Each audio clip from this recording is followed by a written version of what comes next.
C'est supposé être la circulaire, ça devrait être tous des bons prix, mais ce n'est pas le cas. Il y a aussi les attrape-niveaux. Depuis plus de 10 ans, Cinzia Cuneo traque les prix en épicerie avec SOS Cuisine. Elle constate que ce n'est pas parce qu'un produit est en circulaire qu'il est au rabais. Le supermarché affiche ça. Ça ne veut pas dire que c'est vraiment un bon prix. En général, on est habitué que sur la première page, la dernière page, c'est bon. Mais même dans ce cas-là, j'ai vu souvent que c'est un peu difficile à comprendre. On ne comprend pas exactement qu'est-ce qui est en spécial. En effet, le contenu des pages intérieures des circulaires de supermarché n'est bien souvent que de la promotion, l'idée étant de nous attirer dans le magasin. On voit quand même une agressivité dans le marché. Il n'y a personne qui est, disons, les deux pieds sur le pouf à attendre que le client vienne chez lui. Il faut se battre pour le client. Donc, nécessairement, faire des promotions, faire des rabais pour l'attirer chez nous. En supermarché, les rabais sont offerts par 3 entités différentes, soit par les enseignes, IGA, Métro et Provigo, par exemple, directement des fabricants ou encore des détaillants eux-mêmes. Pour le consommateur, ce qui prime, c'est le rabais. C'est ce qu'il souhaite retrouver. C'est une entente qui est faite entre souvent l'enseigne et le manufacturier pour définir différents rabais, attirer l'attention du client sur un item plutôt qu'un autre. Puis les manufacturiers sont très intéressés à ce que, bien entendu, vous achetiez leur produit plutôt que celui du concurrent. Et ces jeux-là se font, se négocient, puis c'est pour ça que vous avez certains items qui sont plus abaissés que d'autres. Que ce soit un petit coupon qu'on peut déchirer ou encore un autocollant qui est apposé sur le produit. Ici, on a un exemple de promotion du manufacturier qui va se combiner avec une promotion qui est déjà présente en magasin. Donc, pour le consommateur, il y a possibilité d'aller combiner quelque chose d'intéressant. Il y a des rabais qui sont effectués directement par le gérant, ou bien parce qu'on veut sortir certains produits qui approchent la date de péremption, ou encore parce qu'on a fait une entente directement avec un fournisseur. Les produits frais, c'est des items qui sont souvent plus intéressants au niveau des marges, qui sont plus sensibles à gérer parce que justement, c'est des produits périssables. Donc, c'est une espèce de danse entre le détaillant et le fournisseur pour dire, bien, cette semaine, c'est mon produit que je veux qu'il sorte. Donc, cette danse-là, ça amène à des promotions, des rabais, des îlots particuliers. On va faire du marchandisage, on va faire du marchandisage croisé, on va faire une promotion, on va vendre un item en rabais à l'achat d'un autre item. Donc, toutes ces choses-là font partie de l'écosystème des prix dans un magasin d'alimentation.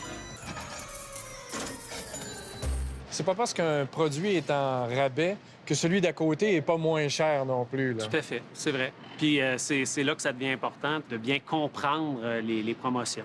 De se référer aux besoins aussi, au prix au 100 grammes qui est disponible sur la tablette. Il suffit de le retrouver puis d'aller le regarder. Puis le consommateur doit savoir compter. Ça, on peut pas passer à côté. En effet, à moins de bien connaître les prix, il faut toujours se référer à l'indication du prix par unité de mesure pour comparer les produits. Parce qu'en général, on peut se souvenir peut-être d'une dizaine de produits. Mais c'est difficile de se souvenir absolument de tout. Puis les formats aussi sont différents, donc il se peut qu'on pense que c'est un bon prix. Pour nous aider, SOS Cuisine offre un outil gratuit d'évaluation des prix. On tient compte des saisons, on tient compte de la rareté, on tient compte des différentes grandeurs, formats. Donc, on a un prix au kilo, donc on peut comparer sur base homogène. Et sur la base de ça, pour l'utilisateur, il va dans le magasin, il voit saumon, filet frais, il écrit le prix, puis on lui dit facilement si c'est très avantageux, ça veut dire que ça arrive rarement, si c'est avantageux, si c'est comme ci, comme ça, ou si c'est vraiment pas un bon prix. Le consommateur est toujours très friand de rabais. Son œil va être attiré vers une tablette où il va y avoir une indication comme quoi il y a un rabais qui est en action. Donc, il y a plus de chances qu'ils prennent le produit où il y a une étiquette de rabais que celle où il n'y en a pas, évidemment. On voit une étiquette, c'est marqué « Faites-en à provision ». J'ai l'impression que je vais en manquer ou... Justement, il arrive qu'un produit soit mis en promotion sans toutefois subir une baisse de prix. C'est possible, mais je vous dirais qu'en général, le client n'est pas dupe non plus. Puis il y a des référents, donc il connaît, par exemple, le prix qu'il est habitué de payer pour un item en particulier. Donc il va s'y référer généralement.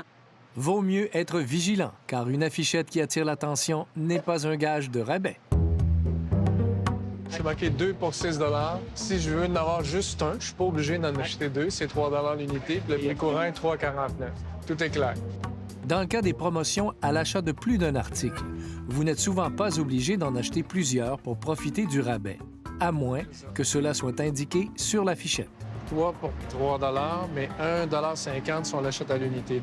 Quoi qu'il en soit, il y a toujours moyen de faire de bonnes affaires en magasinant. On dit aux gens de ne pas être fidèles, on peut aller à 2 magasins, on peut sauver. Il faut jouer la game de circulaire. La conclusion, selon moi, connaissez vos prix. Il faut planifier, savoir qu'est-ce qu'on achète, ne pas se faire distraire par les sirènes dans le magasin.